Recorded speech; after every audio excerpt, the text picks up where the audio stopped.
பாருங்களேன்.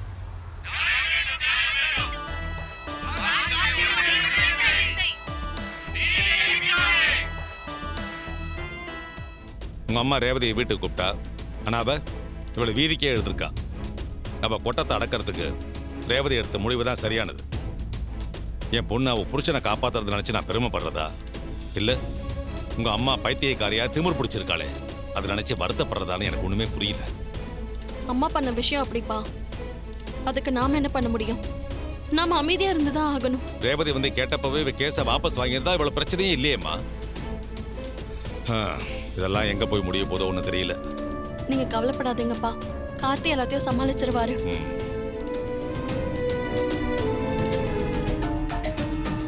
கான்ஸ்டபிள், இதுக்கு மேல உங்களை கூட்டமா கூட விட்டா நமக்கு தான் பிரச்சனை ஆயிடும். வெளியே இருக்கிற எல்லாரையும் அடிச்சு விரட்டுங்க. ஒருத்தன் கூட ஸ்டேஷன் ஹவுஸ்ல நிக்க கூடாது. ஓட ஓட விரட்டுங்க. போங்க. Okay sir. சார், பணத்தை வாங்கிட்டு நீங்க இப்படி பண்றதுல கொஞ்சம் கூட சரியில்லை. உங்க மேல கை வைக்கிற வேலை வச்சுக்காதீங்க சொல்லிட்டேன். என்ன சார், ஊர் மக்கள்லாம் வந்த உடனே சத்தம் அதிகமா இருக்கு. நீங்க இன்னும் லாக்அப்ல தான் இருக்கீங்க, அதை மறந்துடாதீங்க. எல்லாரும் நிறுத்துங்க, அமைதியா இருங்க. ஒழுங்கா கலைஞ்சு போயிடுங்க, இல்லனா எல்லாரும் அடி வாங்கி செத்துருவீங்க. என் புருஷன் வெளியே வராம நாங்க இங்க இருந்து போக மாட்டோம். ஆமா, எங்களை என்ன வேணாலும் பண்ணிக்கங்க. கார்த்தி தம்பி இல்லாம நாங்க இங்க இருந்து போக மாட்டோம்.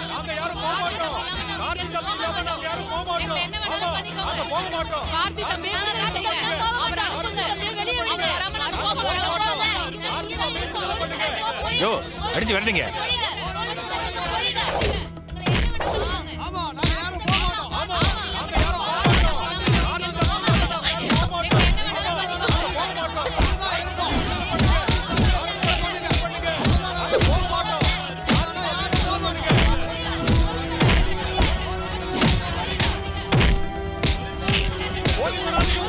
எவ்வளவு திமிரு உனக்கு?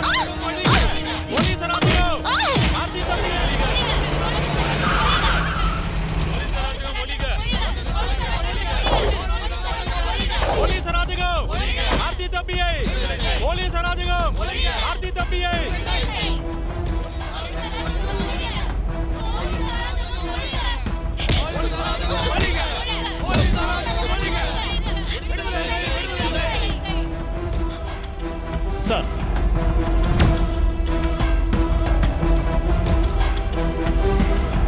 என்ன நடக்குது? என்ன இன்ஸ்பெக்டர் பண்றீங்க? பொதுமக்கள் மேல லத்தி சார்ஜ் பண்ற அளவுக்கு இங்க என்ன பிரச்சனை? சார், அவங்க லாக்அப்ல இருக்கிற குற்றவாளிய ரிலீஸ் பண்ண சொல்லி ஊர் ஜனங்கள்லாம் பிரச்சனை பண்றாங்க சார். இல்ல சார், இன்ஸ்பெக்டர் போய் சொல்றாரு. லாக்அப்ல இருக்கிறது என்னோட வீட்டுக்காரர் தான். ஒரு பொண்ணு கடத்தினதா கம்ப்ளைண்ட் வந்திருக்குன்னு இப்ப இன்ஸ்பெக்டர் சொன்னார்ல, அந்த பொண்ணே நான் தான். என் வீட்டுக்காரரு என்ன கடத்திட்டுலாம் வரல சார். இவர் என் வீட்டுக்காரரை விசாரிக்கல சார். என் அம்மா கிட்ட இருந்து பணத்தை வாங்கிட்டு அவர் மேல பொய்யான கேஸ போட்டு உள்ள வச்சிருக்காரு. என்ன இன்ஸ்பெக்டர் இது? லஞ்சம் வாங்கிட்டு போய் கேஸ் போட்டீங்களா? இந்த கேஸ்ல எஃப்ஐஆர் ஃபைல் பண்ணியாச்சா? இல்ல சார், இன்னும் எஃப்ஐஆர் போடல சார். எஃப்ஐஆர் கூட போடாம ஒருத்தர லாக்அப்ல அடைச்சு வச்சிருக்கீங்களா? மரியாதையா கார்த்தியை இப்பவே ரிலீஸ் பண்ண போறீங்களா, இல்ல இப்பவே உங்களை சஸ்பெண்ட் பண்ணவா? வேண்டாம் சார், நான் உடனே ரிலீஸ் பண்ணிடுறேன் சார்.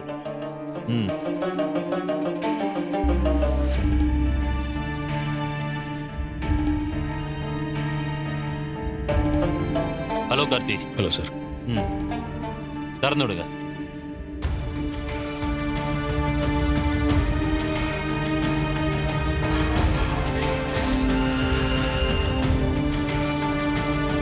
சாரி கார்த்தி, எங்க டிபார்ட்மெண்ட் ஆளு செஞ்ச தப்புக்கு நான் சாரி கேட்டுக்கிறேன். சார், இவர் பண்ண தப்புக்கு நீங்க ஏன் சார் சாரி கேட்குறீங்க? நீங்க மட்டும் வரலனா இவங்க எல்லாரையும் அடிச்சு இன்னும் காயப்படுத்திருப்பாங்க சார். வாங்க கார்த்தி. சொல்லுங்க இன்ஸ்பெக்டர் சார். மேடம், நிலைமை நம்ம கையை மீறி போயிடுச்சு. பிரஸ்காரங்க எல்லாரும் ஸ்டேஷனுக்கு வந்தது, கார்த்தி அரெஸ்ட் பண்ணது, அப்புறம் ரேவதியோட சேர்ந்து ஊர்க்காரங்களாம் வாசல்ல மறியல் பண்ணது எல்லாம் எஸ்பி வரைக்கும் போயிடுச்சு. எஸ்பி இங்கேயே வந்து கார்த்தியை உடனே ரிலீஸ் பண்ண சொல்லிட்டாரு. என்னால மேற்கொண்டு எதுவுமே பண்ண முடியல மேடம். என்ன இன்ஸ்பெக்டர் சொல்றீங்க? கார்த்தியை ரிலீஸ் பண்ணிட்டீங்களா? சரி நீங்க போனை வைங்க, நான் பாத்துக்கிறேன்.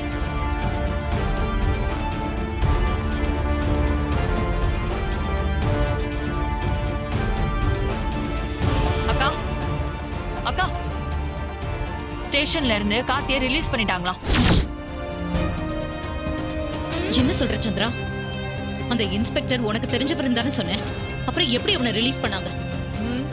எல்லாம் உன் பொண்ணு பண்ண வேலைதான்க்கா. அவ ஊர் ஜனங்களை சேர்த்து வச்சுக்கிட்டு ஸ்டேஷன் வாசல்ல மறியல் பண்ணதுனால விஷயம் எஸ்பி ஆபீஸ் வரைக்கும் போயிருக்கு. எஸ்பியே தலையிட்டு கார்த்தியை ரிலீஸ் பண்ண சொல்லிட்டாரு. நாமளும் அவனை ஏதாவது பண்ணணும்னு நினைக்கிறோம். ஆனா அவன் எப்படியாவது தப்பிச்சிடுறான். விட மாட்டேன், அவனை விடவே மாட்டேன்.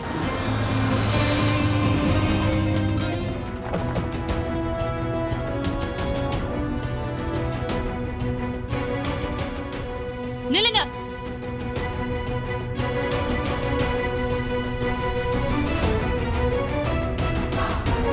எங்க வந்த? ரேவதி, என்னம்மா இது? தலையில காயம்? ரோகிணி, போய் ஃபர்ஸ்ட் எய்ட் பாக்ஸ் எடுத்துட்டு வா. போ.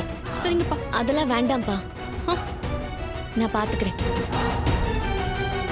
அம்மா, நீங்க எங்களை பிரிக்க என்ன வேணாலும் ட்ரை பண்ணுங்க. ஆனா கடைசியில எங்களோட அன்பு தான் எங்களை ஒண்ணு சேர்க்கும்னு இப்போ உங்களுக்கு புரிஞ்சிருக்கோன்னு நினைக்கிறேன்.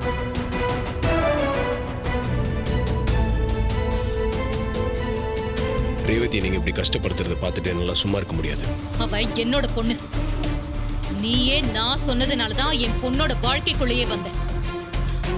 உனக்கே அவ மேல இவ்ளோ அக்கறை இருக்குன்னா, அப்போ உன்ன மாதிரி ஒரு கொலகார குடும்பத்துல இருந்து வந்தவன் கூட என் பொண்ணு வாழக்கூடாதுன்னு நான் நினைக்கிறதுல ஒன்னும் தப்பு இல்லையே. ஏய், அவளுக்கு பழசெல்லாம் எதுவும் ஞாபகத்தில் இல்லாதப்ப அவ உயிருக்கு எந்த ஆபத்தும் வந்துடக்கூடாது. அவ சந்தோஷமா இருந்தாலே போதுன்றதுக்காக தான் அவளை உங்க கூட இருக்க விட்டேன். இப்போ அவளுக்கு நான் தான் வேணும், என் கூட வாழணும்னு வந்திருக்கா. எனக்கு அவளோட சந்தோஷம் தான் முக்கியம். இதுக்கு மேல என்னால் அவளை இங்க விட்டுட்டு போக முடியாது. என் பொண்ணை உன்கிட்ட இருந்து எப்படி திரும்ப என் வீட்டுக்கு வர வைக்கணும்னு எனக்கு நல்லா தெரியும். உன் நடிப்பை எல்லாம் என் பொண்ணு நம்புவா, நான் நம்ப மாட்டேன். நடிப்பா? எதம்மா நடிப்புன்னு சொல்றீங்க? ஏற்கனவே எனக்கு கல்யாணமான விஷயத்தை என்கிட்டயே மறைச்சு அந்த மருது கூட திரும்பவும் எனக்கு கல்யாணம் நடக்கணும்னு நீங்க பண்ண வேலைக்கு பேர் தான் உண்மையிலேயே நடிப்பு. இதுக்கு மேல என் மாமாவை பத்தி தப்பா ஒரு வார்த்தை கூட சொல்லாதீங்க, அவ்வளவுதான்.